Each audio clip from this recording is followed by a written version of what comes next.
Баршаңызға қайырлы күн. Бүгін ЭЦП онлайн аламыз. Получение ЭЦП онлайн деп басасыздар. Заказать услугу онлайн. Физлицоны таңдайсыздар. Иіндеріңізді жазасыздар. Егер де сіздерде юрлицо болса, юрлицоны таңдайсыздар. Бізде қазір физлицо.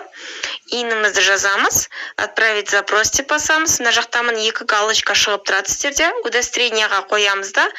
Перейти к получению деп басамыз. Мына жаққа өздеріңіздің телефон номерларыңызды жазасыздар. БМГ-ға тіркелген болу керек. База мобильных граждан. Мына код жібердік. Қазір код келеді сол номерге 1414-тен. Кодты осы жаққа теріп жазамыз.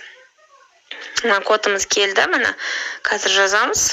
Бізге QR шығады. Осы QR-ды аласыздар, клиентке суретке түсіріп жібересіз. Не болмаса өзіңіз сканерлеп өтесіз. Болмаса өзіңізге сканердің приложениясын жазып, клиентке жібересіз. Ол өткеннен кейін сіздерде осылай шығады. Разрешить деп шығады. Разрешить деп басасыздар. Сіздерде осындай терезе шығады. Галочка қойып продолжить дейсіздер. Содан кейін мына жаққа басып персональный компьютер таңдайсыздар.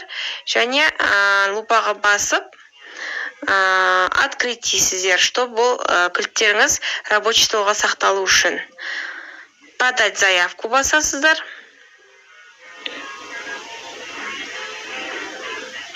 Обновить деп басасыздар.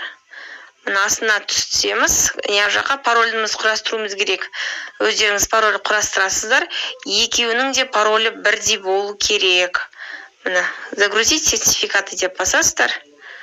Мына сіздерде барлығы шықты. Мына рабочий столға сертификаттарыңыз шығып тұр. Осы видео сіздерге пайдалы болса, лайк басып, комментарий жазып, каналға жазылып кетіңіздер.